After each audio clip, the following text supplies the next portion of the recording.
केंद्रीय मंत्रिमंडळाच्या बैठकीमध्ये महत्त्वाचे निर्णय झाले। देशात 4 ठिकाणी होणाऱ्या सेमीकंडक्टर प्रकल्पाला मान्यता देण्यात आली।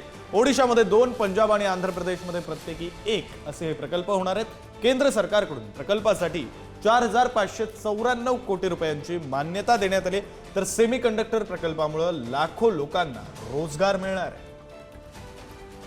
या संदर्भातले अधिकचे तपशील आपले प्रतिनिधी शिवाजी काळे यांच्याकडून घेऊया। शिवाजी,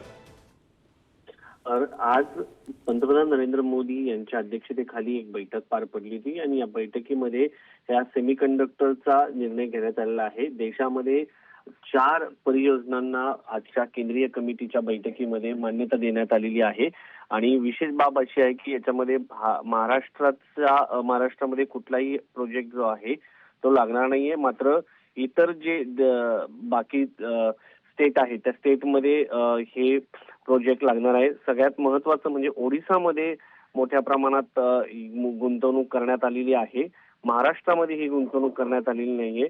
पंजाबमध्ये आणि आंध्र प्रदेश असे एक प्रकल्प लागणार आहेत। ओडिशामध्ये साधारणपणे पाहिलं तर 2 प्रकल्प होणार आहेत। यासाठी 4594 कोटी रुपयाच्या प्रकल्पांना मंजुरी देण्यात आलेली आहे। आणि त्यानंतर जर आपण पाहिलं तर सरकारने constitutional device India 3D glass solution and advance system in package technology नावाची ही परियोजना आहे। याच्यामध्ये स्किल बेस्ड नोकऱ्या देखील दिल्या जाणार आहेत। एकंदरीत जर पाहिलं तर आता सेमीकंडक्टरवरती भारत फोकस करताना पाहायला मिळतोय। गेल्या काही दिवसांमध्ये आपण पाहिलं असेल की मोठ्या प्रमाणात यामध्ये गुंतवणूक केली जात आहे आणि सगळ्यात महत्त्वाचं म्हणजे याच्यामध्ये सरकारी गुंतवणूक होत असल्यानं भारत आता सेमीकंडक्टर वरती फोकस करताना पाहायला मिळतोय। बरं, धन्यवाद शिवाजी दिलेल्या सगळ्या सविस्तर तपशिलांसाठी।